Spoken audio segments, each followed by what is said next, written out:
इतालवी साहिल कलाबिया के करीब तारकीन वतन की कश्ती डूब गई। कश्ती पर सवार 28 पाकिस्तानियों की लाशें मिल चुकी हैं। पाकिस्तानी सिफारत खाना रूम की जानिब से कहना है डूबने वाले कश्ती पर 40 पाकिस्तानी भी सवार थे। 12 की तलाश अभी भी जारी है।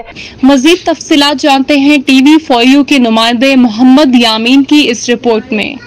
क्या हाल है जनाब, ठीक हो जनाब? तुसी चले हो अपनी मर्जी ना चले हो? कोई मसला नहीं है, ठीक है इंशाल्लाह। छोटा शेप पे तो छोटे शेप से टोल लगे, अपनी मर्जी ना चले हो?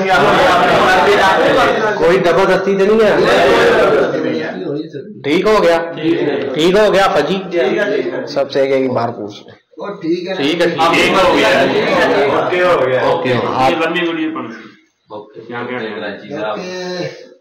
अस्सलामुअलैकुम भाई जी, असी अपनी मर्जी के नाल इथों लीबिया तो इटली जा रहे हैं। कश्ती की गेम है स्पीड बोर्ड की, ठीक है।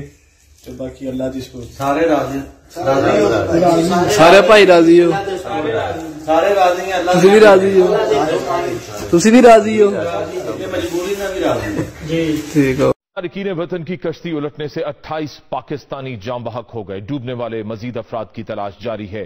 इटली के हुक्काम के मुताबिक हादसे का शिकार होने वाली कश्ती में 120 अफराद सवार थे।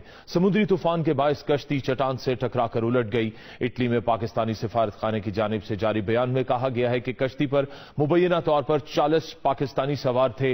12 पाकिस्तानियों की तलाश ताहाल जारी है। इटली के रेस्क्यू हुक्काम ने 80 अफराद को जिंदा बचा लिया।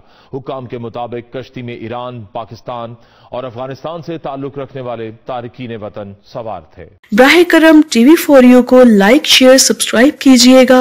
मिलते हैं नेक्स्ट वीडियो में, तब तक के लिए अल्लाह निगहबान।